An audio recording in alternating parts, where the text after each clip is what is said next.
Everyone, कैसे हैं आप सब लोग? So here we are.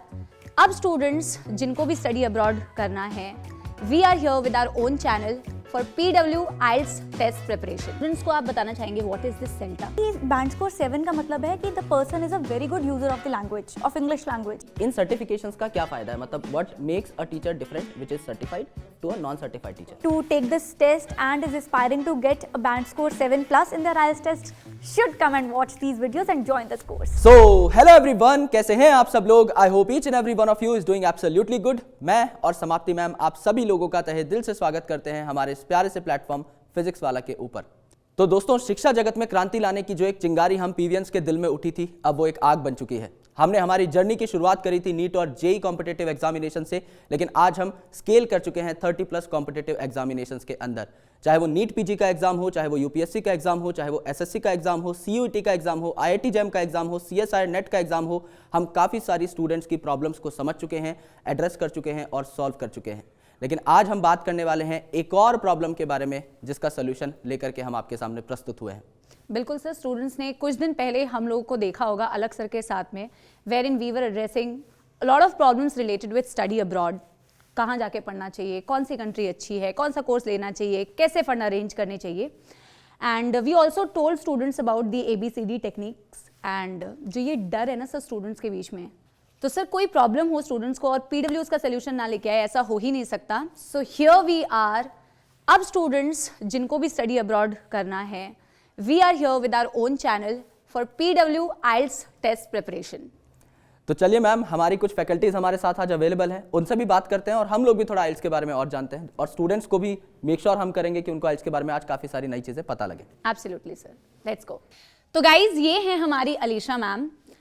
Ma'am CELTA certified है। मैम स्टूडेंट्स को आप बताना चाहेंगे what is this CELTA? Ma'am CELTA is teaching English to the speakers of other languages के लिए एक सर्टिफिकेशन है जो कैम्ब्रिज यूनिवर्सिटी लंदन कराती है। इंग्लिश बहुत लोगों को आती है, but when it comes to teaching the language, तो टेंसेस पढ़ाना या कंडीशनल्स पढ़ाना, ये सब लोग एकदम रट्टे लगाने लगते हैं या फिर एकदम क्रैमिंग पे आ जाते हैं। बट उसे साइंटिफिकली लैंग्वेज को कैसे ट्रेन करना है सामने वाले को in a bare minimum time and that too effectively, ये सेल्टा हमें सिखाता है और हमें ये ग्लोबली रिकग्नाइज कराता है कि अगर कोई टीचर सेल्टा सर्टिफाइड है तो वो अंग्रेज़ों को भी इंग्लिश पढ़ा सकता है। So this is something that CELTA gives us and it is important to have it. So दोस्तों, अलीशा मैम को 100% स्कॉलरशिप पे एडमिशन मिला था in university of Malaya Malaysia. So ma'am ने वहाँ से अपनी मास्टर्स की है। सो मैम, हमारे स्टूडेंट्स कैसे 100% स्कॉलरशिप अवेल कर सकते हैं? आउटसाइड इंडिया बहुत सारे ऑप्शंस हैं टू गेट स्कॉलरशिप। उनमें से आइल्स का स्कोर मैटर करता है, बच्चे का एप्टीट्यूड मैटर करता है और जो भी उनके सब्जेक्ट नॉलेज है उसमें कोई इंडिया की तरह आपको 95% या 100% लाने की ज़रूरत नहीं है। अगर बच्चे का फर्स्ट डिवीजन भी आया है और बाकी चीज़ों में बच्चा मैथ्स में, एप्टीट्यूड में स्ट्रॉन्ग है, लैंग्वेज में स्ट्रॉन्ग है, तो 100% स्कॉलरशिप ईजिली मिल जाती है। तो ये 3 चीज़ें अगर बच्चे के लिए वहाँ पे एसेट है, अगर वो इनमें स्कोर कर सकता है तो 100% स्कॉलरशिप क्या सर, वो साथ में पे भी करते हैं बच्चे को सिर्फ पढ़ने के लिए। Great ma'am. Also students, Alisha ma'am ने मोर देन 10,000 स्टूडेंट्स को अभी तक ट्रेन किया है एंड मोस्टली स्टूडेंट्स का बैंड स्कोर 7+ रहा है। मैम बच्चों को नहीं पता होता है कि बैंड स्कोर क्या होता है, थोड़ा आप डिटेल में बता दीजिए और why this 7 is such a lucky number? Ma'am actually जो बच्चों का स्कोर आता है जिसे रॉ स्कोर कहा जाता है, उसे एक CEFR लेवल जो कि कॉमन यूरोपियन फ्रेमवर्क रेफरेंस है उस पर उसके हिसाब से चेंज किया जाता है। होता क्या है कि इंग्लिश बहुत सारे कंट्रीज़ में बोली जाती है, इंग्लैंड में भी बोली जाती है, कनाडा में भी बोली जाती है, अमेरिका में भी बोली जाती है, ऑस्ट्रेलिया में भी बोली जाती है, मगर इन सब इंग्लिश अलग अलग हैं। तो इन सबको कॉमनली कैसे जज करें कि भाई ये किस तरह से, अब अमेरिका में तो स्पेलिंग्स ही अलग होते हैं, तो फिर उसे कैसे किया जाए, उसके लिए कॉमन स्टैंडर्ड बना। उस स्टैंडर्ड के हिसाब से जो स्कोर आता है उसे हम बैंड स्कोर बोलते हैं, जो आइल्स का स्कोर है। अब होता क्या है कि बैंड स्कोर 7 का मतलब है कि the person is a very good user of the language, of English language. A very good user का मतलब है कि अगर वो इंग्लिश स्पीकिंग नेशन में भी जाता है, so the candidate is able to communicate well. और ये वन ऑफ द क्राइटेरिया होता है for getting any scholarships and even for the permanent residency. अगर कोई वहाँ जाके सिटीज़न बनना चाहता है, वहाँ की सिटीजनशिप लेना चाहता है, तो बैंड स्कोर 7+ जो होता है वो एक क्राइटेरियन होता है, one of the many, but ये भी एक पार्ट होता है एंड इसलिए इसे बहुत हाईलाइट किया जाता है। बहुत लोग कहते हैं हमारा लकी नंबर 7+ कब आएगा, so this is the reason. So दोस्तों, मैम ने 5000 से भी ज़्यादा टीचर्स को और प्रोफेशनल्स को ट्रेन किया है टू स्पीक इंग्लिश लैंग्वेज और मैम अभी अपनी PhD भी परस्यू कर रही हैं ऑन आइल्स। तो मैम आपकी पीएचडी का जो टॉपिक है इसके बारे में आप अगर थोड़ा और डिटेल में बताना चाहें। सर कुछ टिसॉल स्टैंडर्ड्स होते हैं कि teaching English to the speakers of other languages, जिनकी पहली भाषा फर्स्ट लैंग्वेज इंग्लिश नहीं है, उन्हें लैंग्वेज कैसे पढ़ाई जाए। तो उन्होंने कुछ स्टैंडर्ड्स दिए। साथ ही साथ जब मैंने मार्केट को रिसर्च किया और अपनी रिसर्च में ऑफकोर्स है ना जो पूरा का पूरा क्वेश्चन है को स्टडी किया, तो मैंने ये जाना कि एक स्टूडेंट हर महीने 10,000 से 20,000 की फ़ी पे करता है फॉर स्टडिंग आइल्स। वो 6-7 महीने तैयारी करता है, 1,00,000-1,50,000 स्पेंड करता है इंक्लूडिंग ऑल द पेरिफेरल्स, और उसके बाद भी उसका स्कोर नहीं आता। तो इसके क्या रीजंस हैं? तो फिर उसे स्टडी करके मैंने जब स्टूडेंट डेटा को एनालाइज किया और ट्रेनर्स डेटा को एनालाइज किया, तो मैंने जाना कि there is a lapse, gap है टीचिंग मेथोडोलॉजीज़ में। तो किस तरह से पढ़ाया जाना चाहिए, इसी पे मेरी रिसर्च है। उसके लिए मैंने एक रूब्रिक्स भी बनाया कि अगर कोई टीचर उसे फॉलो करता है, and we have also publish like along with my supervisor I have publish 2 Scopus index papers also on this particular thing.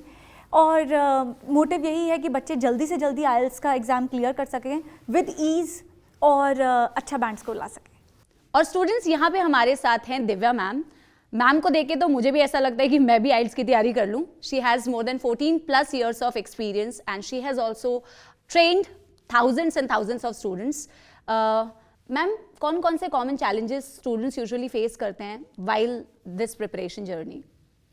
Well ma'am, IELTS is one of the examination जहाँ पे student को ऐसा लगता है कि extra English सीखने से या कोई ओवर कॉम्प्लिकेटेड लैंग्वेज यूज़ करने से या कोई एक्सेंट डेवलप करने से they can get score, but actually the truth is that how easily you can understand, write and use the English language is more important. So दोस्तों, ma'am ने भी काफ़ी सारे प्रोफेशनल्स को ट्रेन किया है in their soft and behavioural skills, and ma'am is a certified IELTS trainer from IDP and certified TOEFL trainer from ETS। तो मैम मैं ये जानना चाहता हूँ ऑन अ पर्सनल लेवल कि इन सर्टिफिकेशंस का क्या फ़ायदा है, मतलब what makes a teacher different which is certified to a non certified teacher?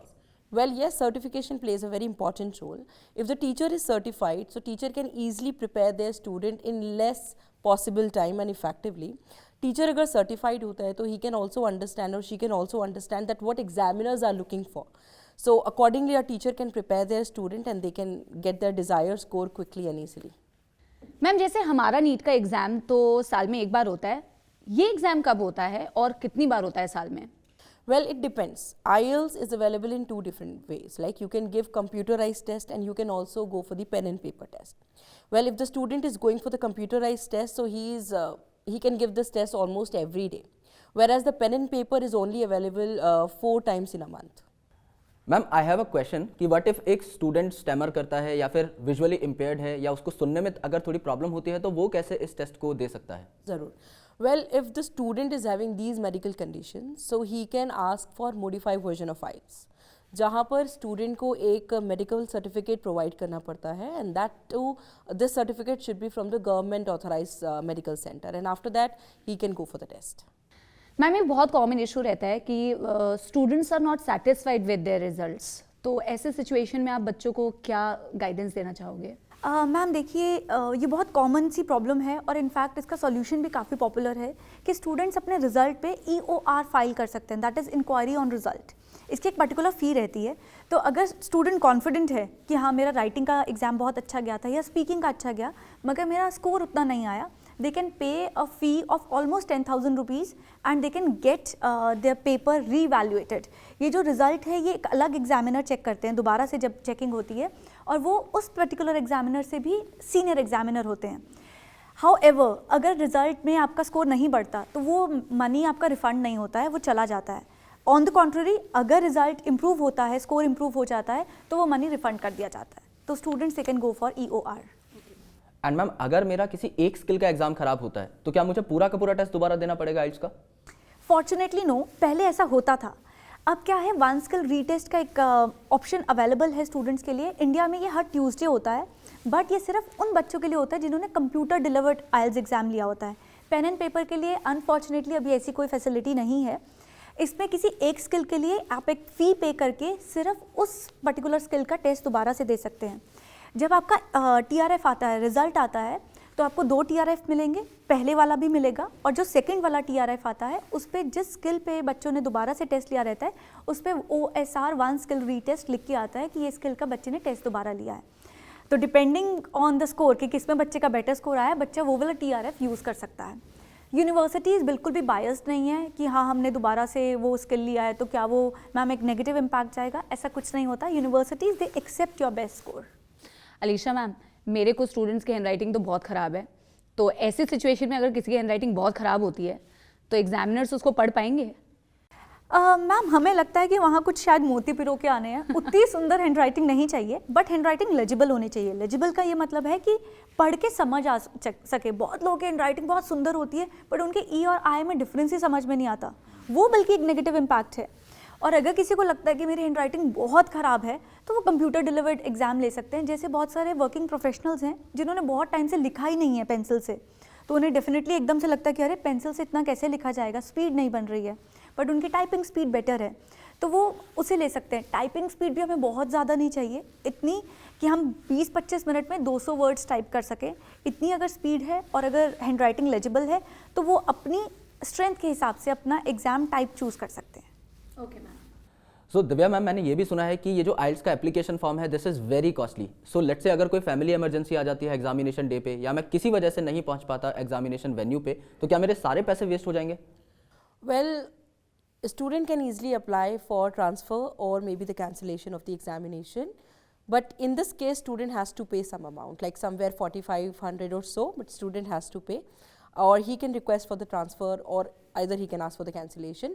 And he can also take the exam within the 3 months of the period of time. Also ma'am, किन students को हमारा ये आइल्स made easy by PW 2024 का जो free batch है वो join करना चाहिए? मैम देखिए, जब भी स्टूडेंट्स की कोई भी प्रॉब्लम होती है तो at Physics Wallah we come up with a solution and that too something that is feasible for everyone. तो हम लोगों ने एक कोर्स डिज़ाइन किया है. First of all that is free. YouTube पे ये हम सारे के सारे लेक्चर्स देंगे. और इसमें मैम अगर चाहे कोई स्टूडेंट है चाहे कोई इवन ट्रेनर है, मैंने ये देखा है और जैसे आपने बताया मैंने बहुत सारे ट्रेनर्स को भी ट्रेन किया how to help their students to get more than band 7 in their writing और स्पीकिंग और अदर स्किल्स. तो अगर किसी के भी कोई डाउट्स हैं, कोई भी एग्ज़ाम के नुआंसेस जो बारीकियां हैं उन्हें समझना चाहता है, तो उसके लिए कोर्स है. साथ में ग्रामर भी चलेगी, तो अगर आप ग्रामर भी अपनी इम्प्रूव करना चाहते हैं तो वो तो एवरग्रीन एक टॉपिक है ही है हम सबका, क्योंकि लैंग्वेज इम्प्रूव होगी तो आइल्स का स्कोर इम्प्रूव होगा, आइल्स का स्कोर इम्प्रूव होगा तो लैंग्वेज तो ऑटोमेटिकली इम्प्रूव होगी. Anyone who's looking forward to take this test and is aspiring to get a band score 7+ in their IELTS test should come and watch these videos and join this course. So Divya ma'am, मैं और समाप्ति ma'am NEET के students को पढ़ाते हैं, तो अगर हमारे किसी स्टूडेंट का मूड बनता है कि चलो यार बाहर से ग्रेजुएशन करनी चाहिए, तो can he give this examination, और उनको ये एग्जामिनेशन कब देना चाहिए? Well, Vipin sir, if I talk about the IELTS preparations, of course anybody can give this exam, and almost student take 1 to 2 months, and इसके बीच में वो prepare हो जाते हैं. And student whenever they feel like कि after 11 they have time, or maybe after 12, so if they think that they have 2 to 3 months where they can practice as well as where they can prepare and as well as do practice, they can give this exam anytime. Great. I would like to add something here. जी ma'am. In fact देखो, उसके लिए 2 चीज़ें चाहिए. बच्चे की जो as है वो 16+ होनी चाहिए और बच्चे के पास पासपोर्ट होना चाहिए. तो अगर बच्चा 11th के बाद एग्ज़ाम नहीं ले रहा है तो एटलीस्ट पासपोर्ट तो पास रखिए अपना, वो तो बनवा के रखिए, because once you have the passport and you have prepared तो फिर ये जो जर्नी है ये बहुत फास्टर हो जाती है. नहीं तो बहुत सारे बच्चे बहुत सारा टाइम वेस्ट कर देते कि मैम हमारा पासपोर्ट नहीं आया, अब टेस्ट कैसे लें. तो this is one of the important documents, ये होने चाहिए बच्चों के पास, and then they are eligible to take this IELTS exam. Correct ma'am. तो ma'am, why should students join PW for their EPT preparation? What is so different here? Ma'am EPT is English proficiency test. बहुत सारे होते हैं, IELTS is one of them, PTE है, TEFL है. At PW we are coming up with the skills and the strategies which are actually important for taking the test. देखिए English बहुत लोगों को आती है मगर IELTS में स्कोर लाने के लिए they have to implement those skills. तो वहाँ पे जो examiners what they are looking for वो हम उस स्किल के हिसाब से, उस स्ट्रैटेजी के हिसाब से प्रिपेयर करेंगे. ऑफ कोर्स उन्हें जितना भी मटेरियल चाहिए, unique material that is not readily available in the market, कि हाँ सब लोग सेम ही चीज़ को प्रिपेयर कर रहे हैं, हमें तो रट्टे लग गए हैं ma'am, that won't be there. जैसे हमने बताया कि जो scientifically what do we need to actually score in an IELTS exam in a bare possible least possible time, दो स्किल्स आर हियर, दो skill set will be given to them. तो अगर वो चाहते हैं कि हमारा फटाफट से स्कोर आए, अच्छा स्कोर आए, तो why not, we are here. और हमारा होने का फ़ायदा ही क्या अगर हमारे स्टूडेंट्स का स्कोर जल्दी से जल्दी ना आए तो. मतलब कि बच्चे वो lucky number 7+ band score definitely score कर पाएंगे। अगर मैम वो सिर्फ जो बताया जा रहा है उसे फॉलो करेंगे तो it is easily possible. Thank you so much Divya ma'am and Alisha ma'am, आप लोगों के वैल्यूएबल इनपुट्स के लिए। आई एम श्योर सारे एस्पिरेंट्स के डाउट्स जो हैं वो क्लियर हो गए होंगे। फटाफट से आप लोग बैच को ज्वाइन करो और अगर कोई भी आपके फर्दर डाउट्स होंगे तो आई एम श्योर वो बैच में क्लियर हो जाएंगे। मैम आप लोग बच्चों के साथ अगर बैच के कुछ डिटेल्स शेयर करना चाहेंगे तो। Well, we are excited to inform you that we are going to start our first new batch from this 29th January 2024. And इसकी जो भी डिटेल्स हैं, चलिए दोबारा से स्क्रीन पे चलते हैं और जो हमारा बैच स्केड्यूल है इसे समझ लेते हैं। So आइए अलीशा मैम डिस्कस करते हैं इनिशियली 7 days का प्रोग्राम। स्टूडेंट्स, आपके लिए हमने डिसाइड किया है कि we will be starting with the language part first. इसलिए जो टेंसेस की टेंशन अक्सर स्टूडेंट्स में बनी रहती थी, we will be starting with this. Tenses का एक इंपॉर्टेंट रोल होता है when it comes to the IELTS exam. तो इसमें सबसे पहले हम प्रेजेंट एस्पेक्ट्स को डिस्कस करेंगे। क्या आप जानते हैं कि एग्जामिनर्स एक्चुअल में काउंट करते हैं कि कितनी वैरायटी ऑफ टेंसेस आपने यूज़ किया है अपने राइटिंग टास्क में? तो जो राइटिंग टास्क के आसपास या लैंग्वेज के आसपास एक बहुत बड़ा कॉनंड्रम बना रहता है, एक टेंशन बनी रहती है कि ओहो कैसे प्रिपेयर करेंगे, उसे हम यहीं से स्टार्ट करेंगे एड्रेस करना।